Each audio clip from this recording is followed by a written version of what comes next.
Hello, my name is John Nagoski, and I'm a native speaker of English from Wisconsin in the USA. I would like to introduce to you my English reading channel with questions and answers. Think and Grow Rich by Napoleon Hill, as read by John Nagoski, 1936 edition, a public domain book. Think and Grow Rich, Chapter 2. Desire, the starting point of all achievement, the first step toward riches. When Edwin C. Barnes climbed down from the freight train in Orange, New Jersey, more than 30 years ago, he may have resembled a tramp, but his thoughts were those of a king. As he made his way from the railroad tracks to Thomas A. Edison's office, his mind was at work. He saw himself standing in Edison's presence. He heard himself asking Mr. Edison for an opportunity to carry out the one consuming obsession of his life, a burning desire to become the business associate of the great inventor. Barnes's desire was not a hope. It was not a wish. It was a keen, pulsating desire, which transcended everything else. It was definite. The desire was not new when he approached Edison. It had been Barnes's dominating desire for a long time. In the beginning, when the desire first appeared in his mind, it may have been, probably was, only a wish, but it was no mere wish when he appeared before Edison with it. A few years later, Edwin C. Barnes again stood before Edison in the same office where he first met the inventor. This time his desire had been translated into reality. He was in business with Edison. The dominating dream of his life had become a reality. Today, people who know Barnes envy him because of the break life yielded him. They see him in the days of his triumph without taking the trouble to investigate the cause of his success. Barnes succeeded because he chose a definite goal, placed all his energy, all his willpower, all his effort, everything back of that goal. He did not become the partner of Edison the day he arrived. He was content to start in the most menial work, as long as it provided an opportunity to take even one step toward his cherished goal. 5 years passed before the chance he had been seeking made its appearance. During all those years, not one ray of hope, not one promise of attainment of his desire, had been held out to him. To everyone, except himself, he appeared only another cog in the Edison business wheel, but in his own mind, he was the partner of Edison every minute of the day, from the very day that he first went to work there. It is a remarkable illustration of the power of a definite desire. Barnes won his goal because he wanted to be a business associate of Mr. Edison, more than he wanted anything else. He created a plan by which to attain that purpose, but he burned all bridges behind him. He stood by his desire until it became the dominating obsession of his life and finally a fact. When he went to Orange, he did not say to himself, "I will try to induce Edison to give me a job of some sort." He said, "I will see Edison and put him on notice that I have come to go into business with him." He did not say, "I will work there for a few months, and if I get no encouragement, I will quit and get a job somewhere else." He did say, "I will start anywhere. I will do anything Edison tells me to do, but before I am through, I will be his associate." He did not say, "I will keep my eyes open for another opportunity in case I fail to get what I want in the Edison organization."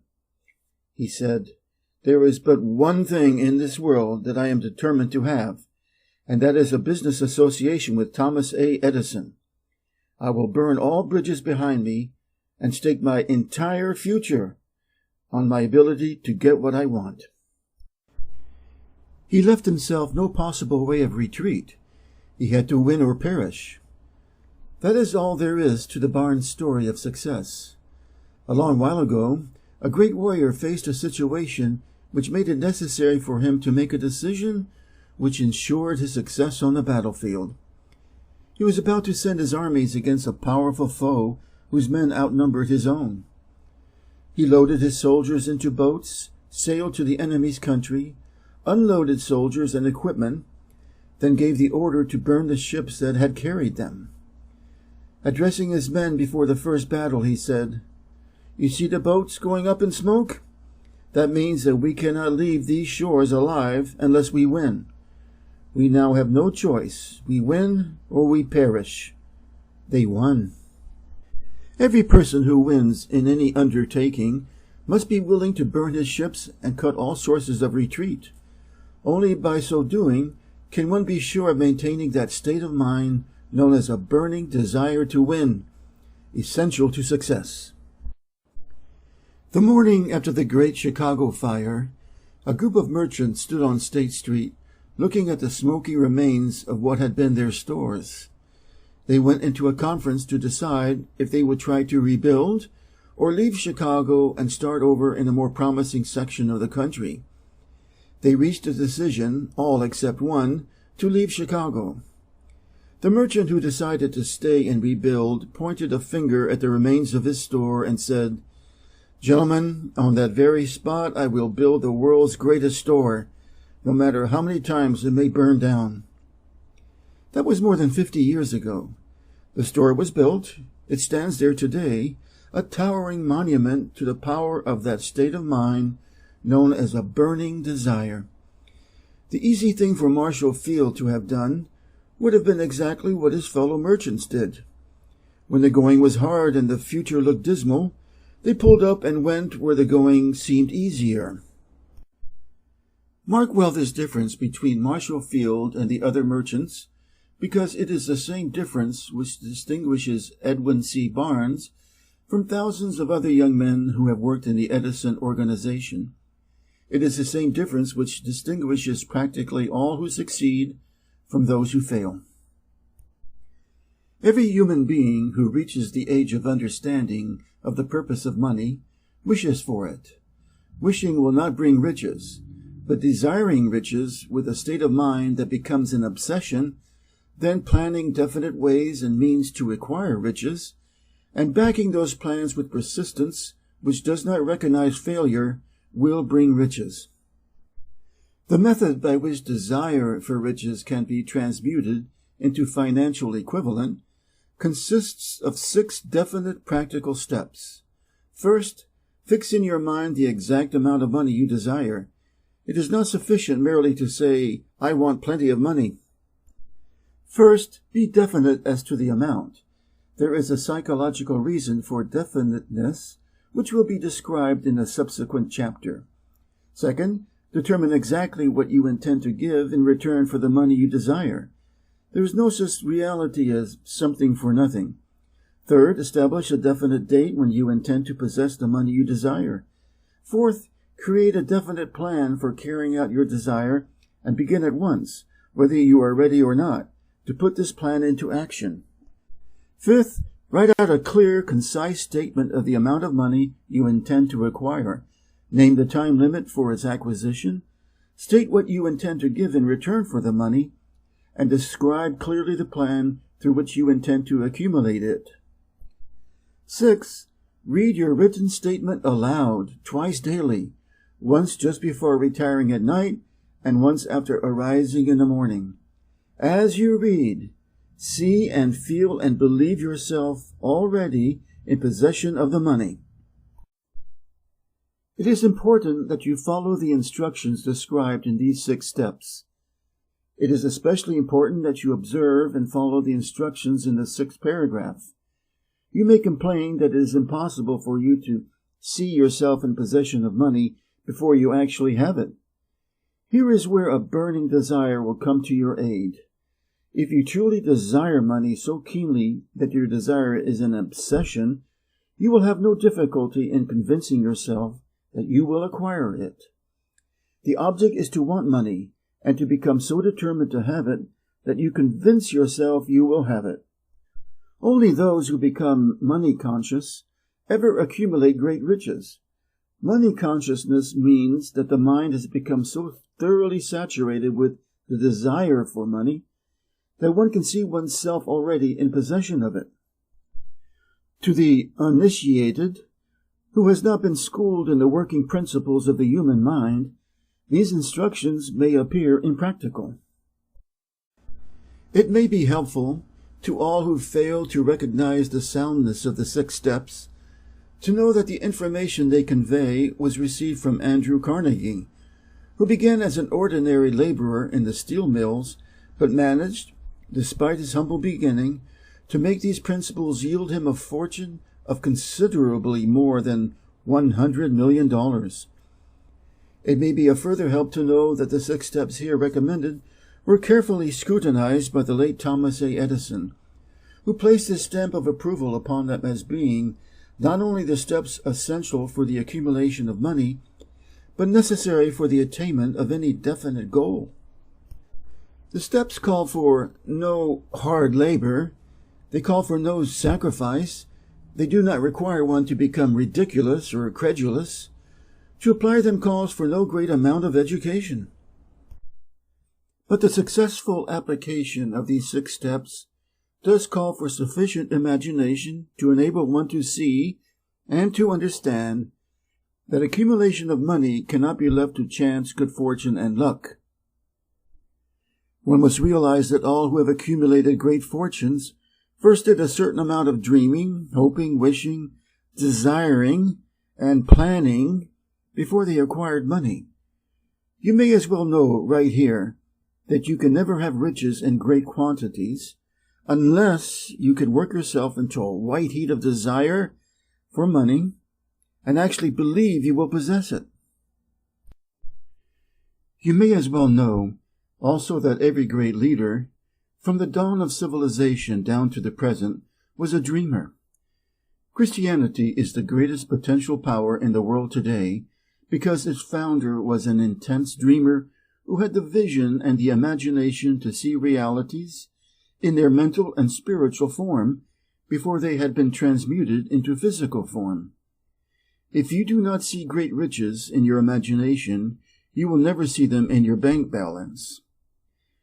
We who are in this race for riches should be encouraged to know that this changed world in which we live is demanding new ideas, new ways of doing things, new leaders, new inventions, new methods of teaching, new methods of marketing, new books, new literature, new features for the radio, new ideas for moving pictures. The business depression marked the death of one age and the birth of another. This changed world requires practical dreamers who can and will put their dreams into action. The practical dreamers have always been and always will be the pattern makers of civilization. We who desire to accumulate riches should remember the real leaders of the world always have been men who harnessed and put into practical use the tangible unseen forces of unborn opportunity and have converted those forces, or impulses of thought, into skyscrapers, cities, factories, airplanes, automobiles, and every form of convenience that makes life more pleasant. Tolerance and an open mind are practical necessities of the dreamer of today. Those who are afraid of new ideas are doomed before they start. Never has there been a time more favorable to pioneers than the present. True, there is no wild and woolly West to be conquered, as in the days of the covered wagon, but there is a vast business, financial, and industrial world to be remolded and redirected along new and better lines. In planning to acquire your share of the riches, let no one influence you to scorn the dreamer. To win the big stakes in this changed world, you must catch the spirit of the great pioneers of the past, whose dreams have given to civilization all that it has of value, the spirit which serves as the lifeblood of our own country, your opportunity and mine, to develop and market our talents. Let us not forget, Columbus dreamed of an unknown world, staked his life on the existence of such a world, and discovered it. Copernicus, the great astronomer, dreamed of a multiplicity of worlds and revealed them. No one denounced him as impractical after he had triumphed. Instead, the world worshipped at his shrine, thus proving once more that success requires no apologies. Failure permits no alibis. If the thing you wish to do is right, and you believe in it, go ahead and do it. Put your dream across, and never mind what they say if you meet with temporary defeat, for they, perhaps, do not know that every failure brings with it the seed of an equivalent success. Henry Ford, poor and uneducated, dreamed of a horseless carriage, went to work with what tools he possessed, without waiting for opportunity to favor him, and now evidence of his dream belts the entire earth. He has put more wheels into operation than any man who ever lived, because he was not afraid to back his dreams. Thomas Edison dreamed of a lamp that could be operated by electricity, began where he stood to put his dream into action, and despite more than 10,000 failures, he stood by that dream until he made it a physical reality. Practical dreamers do not quit. Whelan dreamed of a chain of cigar stores, transformed his dream into action. And now the United Cigar Stores occupy the best corners in America. Lincoln dreamed of freedom for the black slaves, put his dream into action, and barely missed living to see a united North and South translate his dream into reality. The Wright brothers dreamed of a machine that would fly through the air. Now one may see evidence all over the world that they dreamed soundly. Marconi dreamed of a system for harnessing the intangible forces of the ether. Evidence that he did not dream in vain may be found in every wireless and radio in the world. It made the people of every nation on earth backdoor neighbors. It gave the President of the United States a medium by which he may talk to all the people of America at one time and on short notice. It may interest you to know that Marconi's friends had him taken into custody and examined in a psychopathic hospital when he announced he had discovered a principle through which he could send messages through the air without the aid of wires or other direct physical means of communication. The dreamers of today fare better. The world has become accustomed to new discoveries. Now it has shown a willingness to reward the dreamer who gives the world a new idea. The greatest achievement was, at first, and for a time, but a dream. The oak sleeps in the acorn, the bird waits in the egg, and in the highest vision of the soul, a waking angel stirs. Dreams are the seedlings of reality. Awake, arise, and assert yourself, you dreamers of the world. Your star is now in the ascendancy. The world depression brought the opportunity you have been waiting for. It taught people humility, tolerance, and open-mindedness. The world is filled with an abundance of opportunity which the dreamers of the past never knew. A burning desire to be and to do is the starting point from which the dreamer must take off. Dreams are not born of indifference, laziness, or lack of ambition. The world no longer scoffs at the dreamer, nor calls him impractical. If you think it does, take a trip to Tennessee and witness what a dreamer president has done in the way of harnessing and using the great water power of America. A score of years ago, such a dream would have seemed like madness. You have been disappointed. You have undergone defeat during the Depression. You have felt the great heart within you crushed until it bled. Take courage, for these experiences have tempered the spiritual metal of which you are made. They are assets of incomparable value. Remember, too, that all who succeed in life get off to a bad start and pass through many heartbreaking struggles before they arrive. The turning point in the lives of those who succeed usually comes at the moment of some great crisis, through which they are introduced to their other selves. John Bunyan wrote The Pilgrim's Progress, which is among the finest of all English literature, after he had been confined in prison and sorely punished because of his views on the subject of religion. O. Henry discovered the genius which slept within his brain, after he had met with great misfortune and was confined in a prison cell in Columbus, Ohio. Being forced, through misfortune, to become acquainted with his other self and to use his imagination, he discovered himself to be a great author instead of a miserable criminal and outcast. Strange and varied are the ways of life, and stranger still are the ways of infinite intelligence, through which men are sometimes forced to undergo all sorts of punishment before discovering their own brains and their own capacity to create useful ideas through imagination. Edison, the world's greatest inventor and scientist, was a tramp telegraph operator. He failed innumerable times before he was driven, finally, to the discovery of the genius which slept within his brain. Charles Dickens began by pasting labels on blacking pots. The tragedy of his first love penetrated the depths of his soul and converted him into one of the world's truly great authors. That tragedy produced, first, David Copperfield, then a succession of other works that made this a richer and better world for all who read his books. Disappointment over love affairs generally has the effect of driving men to drink and women to ruin, and this because most people never learn the art of transmuting their strongest emotions into dreams of a constructive nature. Helen Keller became deaf, dumb, and blind shortly after birth. Despite her greatest misfortune, she has written her name indelibly in the pages of the history of the great. Her entire life has served as evidence that no one ever is defeated until defeat has been accepted as a reality. Robert Burns was an illiterate country lad. He was cursed by poverty and grew up to be a drunkard in the bargain. The world was made better for his having lived, because he clothed beautiful thoughts in poetry, and thereby plucked a thorn and planted a rose in its place. Booker T. Washington was born in slavery, handicapped by race and color.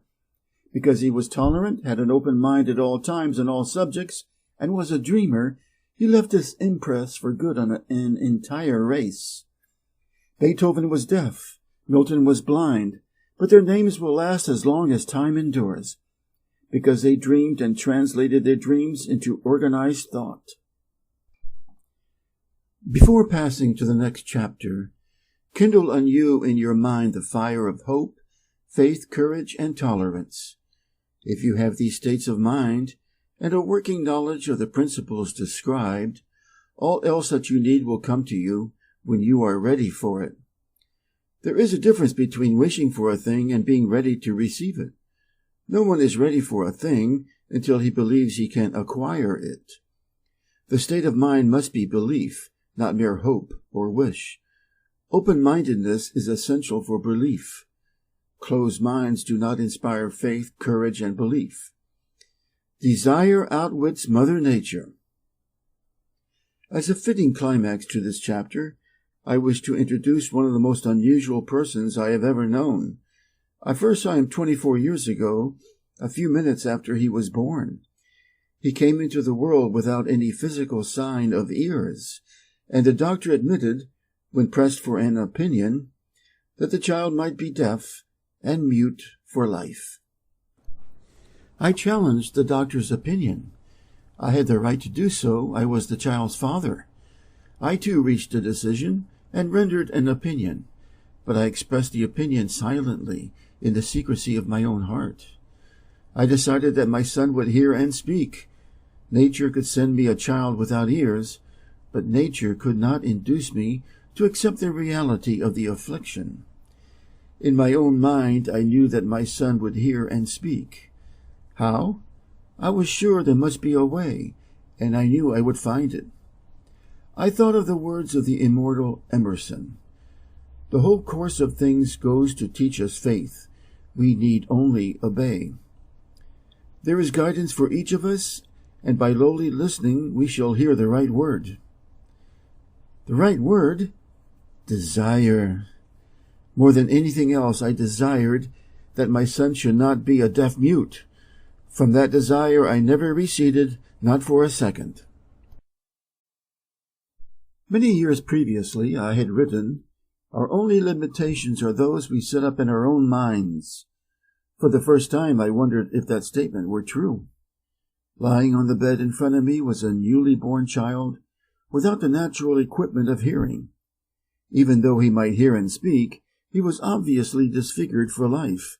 Surely this was a limitation which that child had not set up in his own mind. What could I do about it? Somehow I would find a way to transplant into that child's mind my own burning desire for ways and means of conveying sound to his brain without the aid of ears. As soon as the child was old enough to cooperate, I would fill his mind so completely with a burning desire to hear that nature would, by methods of her own, translate it into physical reality. All this thinking took place in my own mind, but I spoke of it to no one.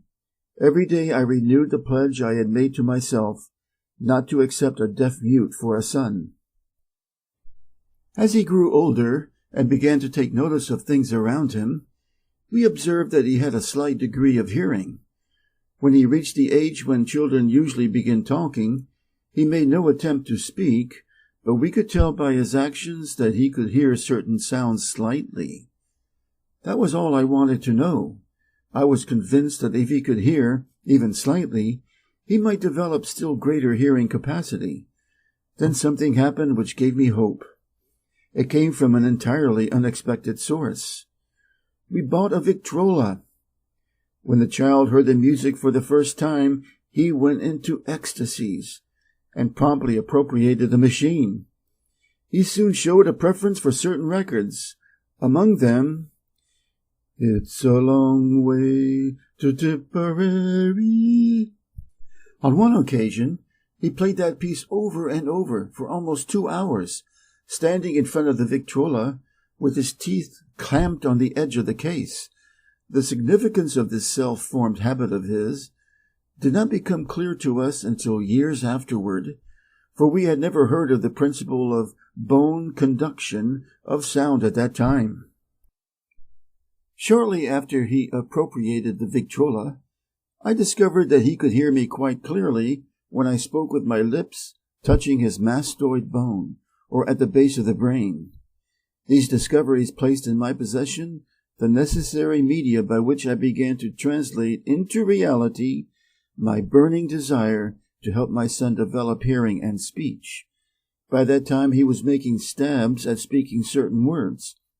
The outlook was far from encouraging, but desire backed by faith knows no such word as impossible. Having determined that he could hear the sound of my voice plainly, I began immediately to transfer to his mind the desire to hear and speak.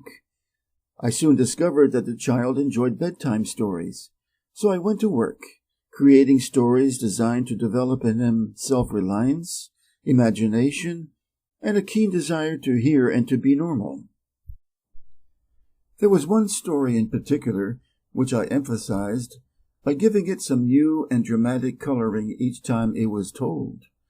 It was designed to plant in his mind the thought that his affliction was not a liability, but an asset of great value. Despite the fact that all the philosophy I had examined clearly indicated that every adversity brings with it the seed of an equivalent advantage, I must confess that I had not the slightest idea how this affliction could ever become an asset.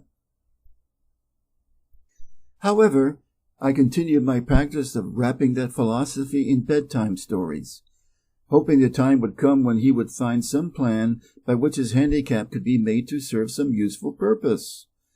Reason told me plainly that there was no adequate compensation for the lack of ears and natural hearing equipment.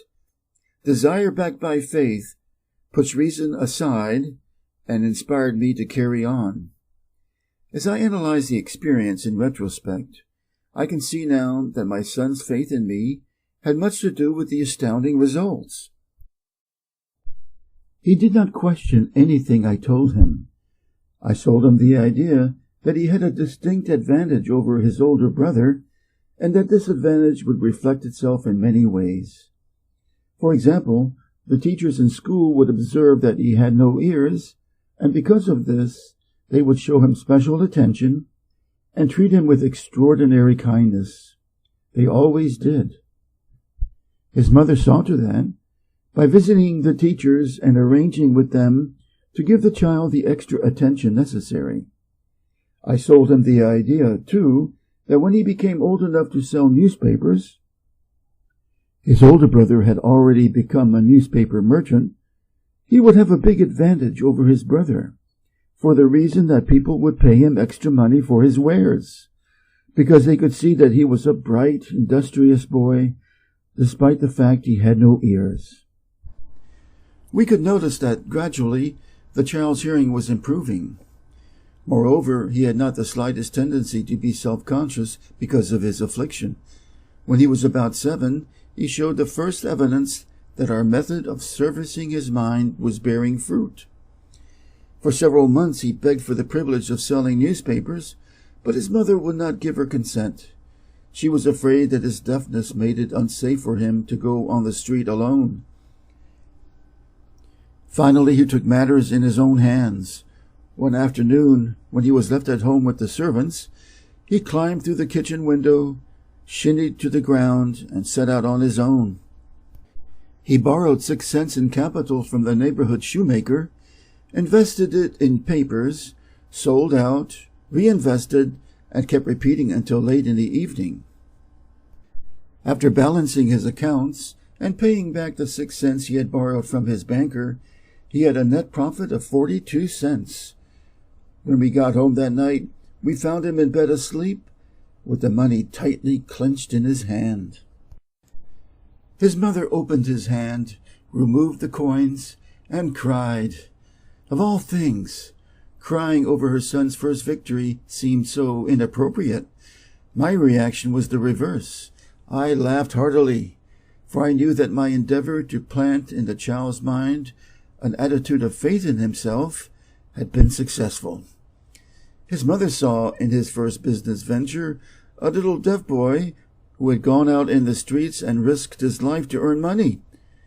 I saw a brave, ambitious, self-reliant little businessman whose stock in himself had been increased 100% because he had gone into business on his own initiative and had won. The transaction pleased me, because I knew that he had given evidence of a trait of resourcefulness that would go with him all through life. Later events proved this to be true. When his older brother wanted something, he would lie down on the floor, kick his feet in the air, cry for it, and get it. When the little deaf boy wanted something, he would plan a way to earn the money, then buy it for himself. He still follows that plan. Truly, my son had taught me that handicaps can be converted into stepping stones on which one may climb towards some worthy goal, unless they are accepted as obstacles and used as alibis. The little deaf boy went through the grades, high school and college, without being able to hear his teachers, excepting when they shouted loudly at close range. He did not go to a school for the deaf. We would not permit him to learn the sign language. We were determined that he should live a normal life and associate with normal children, and we stood by that decision, although it cost us many heated debates with school officials. While he was in high school, he tried an electrical hearing aid, but it was of no value to him, due, we believed, to a condition that was disclosed when the child was 6 by Dr. J. Gordon Wilson of Chicago, when he operated on one side of the boy's head and discovered that there was no sign of natural hearing equipment. During his last week in college, 18 years after the operation, something happened which marked the most important turning point of his life. Through what seemed to be mere chance, he came into possession of another electrical hearing device, which was sent to him on trial. He was slow about testing it, due to his disappointment with a similar device. Finally, he picked the instrument up and more or less carelessly placed it on his head, hooked up the battery, and if by a stroke of magic, his lifelong desire for normal hearing became a reality. For the first time in his life, he heard practically as well as any person with normal hearing. God moves in mysterious ways, his wonders to perform. Overjoyed because of the changed world which had been brought to him through his hearing device, he rushed to the telephone, called his mother, and heard her voice perfectly. The next day he plainly heard the voices of his professors in class for the first time in his life. Previously, he could hear them only when they shouted at short range. He heard the radio, he heard the talking pictures. For the first time in his life he could converse freely with other people without the necessity of their having to speak loudly. Truly, he had come into possession of a changed world. We had refused to accept nature's error, and by persistent desire, we had induced nature to correct that error through the only practical means available. Desire had commenced to pay dividends, but the victory was not yet complete. The boy still had to find a definite and practical way to convert his handicap into an equivalent asset. Hardly realizing the significance of what had already been accomplished, but intoxicated with the joy of his newly discovered world of sound, he wrote a letter to the manufacturer of the hearing aid, enthusiastically describing his experience. Something in his letter, something, perhaps, which was not written on the lines, but back of them, caused the company to invite him to New York. When he arrived, he was escorted through the factory, and while talking with the chief engineer, telling him about his changed world, a hunch, an idea, or an inspiration, call it what you wish, flashed into his mind. It was this impulse of thought which converted his affliction into an asset, destined to pay dividends in both money and happiness to thousands for all time to come. The sum and substance of that impulse of thought was this. It occurred to him that he might be of help to the millions of deafened people who go through life without the benefit of hearing devices, if he could find a way to tell them the story of his changed world. Then and there, he reached a decision to devote the remainder of his life to rendering useful service to the hard of hearing. For an entire month, he carried on an intensive research, during which he analyzed the entire marketing system of the manufacturer of the hearing device, and created ways and means of communicating with the hard of hearing all over the world for the purpose of sharing with them his newly discovered, changed world. When this was done, he put in writing a 2-year plan based upon his findings. When he presented the plan to the company, he was instantly given a position for the purpose of carrying out his ambition. Little did he dream, when he went to work, that he was destined to bring hope and practical relief to thousands of deafened people who, without his help, would have been doomed forever to deaf mutism. Thus, through some strange turn of the wheel of fate, my son Blair and I have been destined to aid in correcting deaf mutism for those as yet unborn, because we are the only living human beings, as far as I know, who have established definitely the fact that deaf mutism can be corrected to the extent of restoring to normal life those who suffer with this affliction. It has been done for one, it will be done for others. There is no doubt in my mind that Blair would have been a deaf mute all his life if his mother and I had not managed to shape his mind as we did. The doctor who attended at his birth told us, confidentially, the child might never hear or speak. A few weeks ago, Dr. Irving Voorhees, a noted specialist on such cases, examined Blair very thoroughly. He was astounded when he learned how well my son now hears and speaks, and said his examination indicated that, theoretically, the boy should not be able to hear at all. But the lad does hear, despite the fact that X-ray pictures show there is no opening in the skull whatsoever from where his ears should be to the brain. When I planted in his mind the desire to hear and talk, and live as a normal person, There went with that impulse some strange influence which caused nature to become bridge builder and span the gulf of silence between his brain and the outer world by some means which the keenest medical specialists have not been able to interpret. It is my duty and a privilege to say I believe, and not without reason, that nothing is impossible to the person who backs desire with enduring faith. Verily, a burning desire has devious ways of transmuting itself into physical equivalent. Blair desired normal hearing, now he has it. That handicap now promises to serve as the medium by which he will render useful service to many millions of hard of hearing, also to give him useful employment at adequate financial compensation the remainder of his life.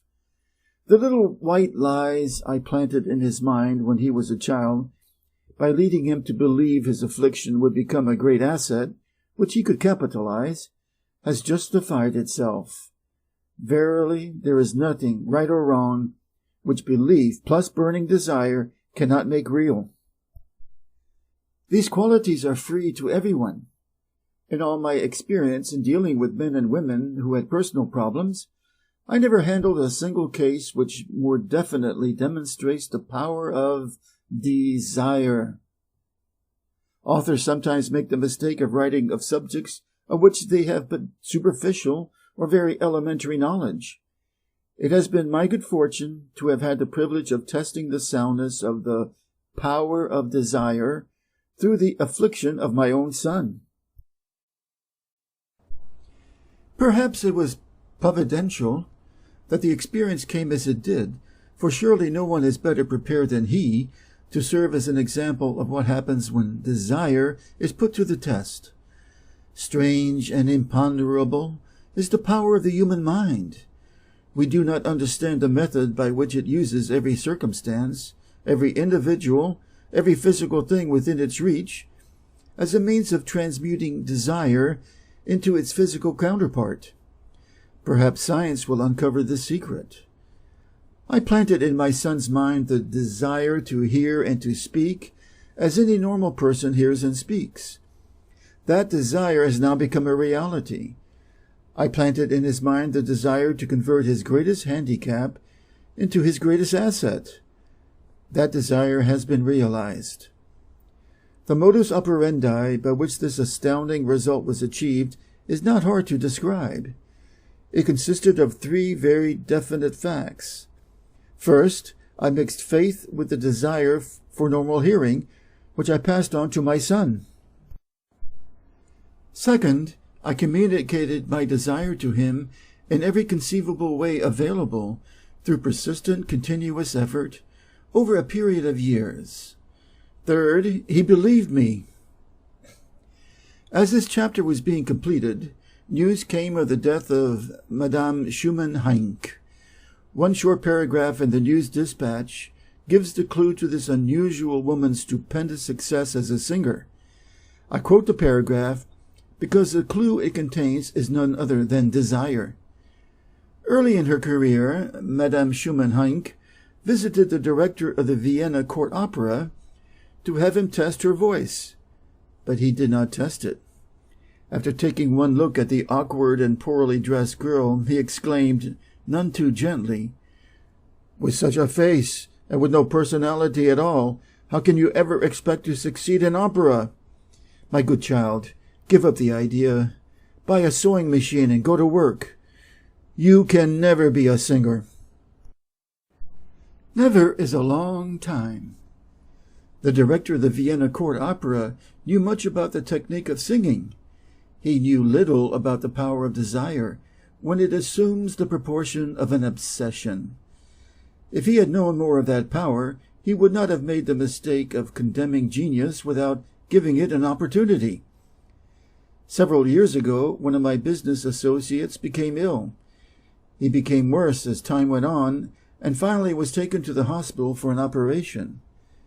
Just before he was wheeled into the operating room, I took a look at him, and wondered how anyone as thin and emaciated as he could possibly go through a major operation successfully. The doctor warned me that there was little, if any, chance of my ever seeing him alive again. But that was the doctor's opinion. It was not the opinion of the patient. Just before he was wheeled away, he whispered feebly, "Do not be disturbed, Chief. I will be out of here in a few days." The attending nurse looked at me with pity, but the patient did come through safely. After it was all over, his physician said, "Nothing but his own desire to live saved him. He never would have pulled through if he had not refused to accept the possibility of death." I believe in the power of desire, backed by faith, because I've seen this power lift men from lowly beginnings to places of power and wealth. I've seen it rob the grave of its victims. I have seen it serve as the medium by which men staged a comeback after having been defeated in 100 different ways. I've seen it provide my own son with a normal, happy, successful life, despite nature's having sent him into the world without ears. How can one harness and use the power of desire? This has been answered through this and the subsequent chapters of this book. This message is going out to the world at the end of the longest and perhaps the most devastating depression America has ever known. It is reasonable to presume that the message may come to the attention of many who have been wounded by the depression, those who have lost their fortunes, others who have lost their positions, and great numbers who must reorganize their plans and stage a comeback. To all these I wish to convey the thought that all achievement, no matter what may be its nature or its purpose, must begin with an intense, burning desire for something definite. Through some strange and powerful principle of mental chemistry, which she has never divulged, nature wraps up in the impulse of strong desire that something which recognizes no such word as impossible and accepts no such reality as failure. The end of Chapter 2.